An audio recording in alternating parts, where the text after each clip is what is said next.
Managinip ka na lang, Felix.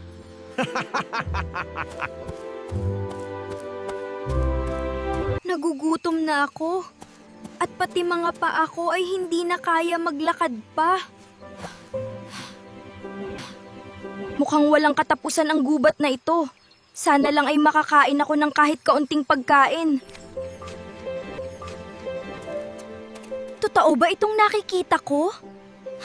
Pilak at gintong plato na puno ng pagkain. Sayang naman kung iiwanan ko lang ito dito. Baka magutom ako mamaya. Kaya...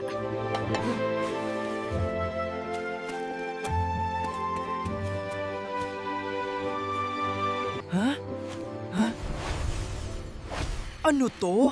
Bakit mas madami pa at parang bagong luto ulit ang pagkain?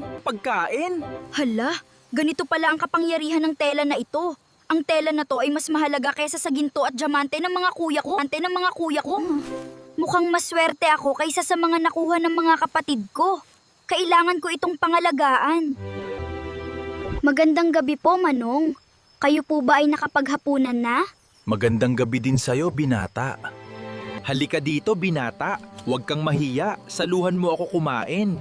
Pero ang meron lang ako ay patatas para sa hapunan. Marami salamat po, Manong. Meron po ako dalang pagkain. Kung gusto niyo po, ay paghatian natin. Mahiwagang tela.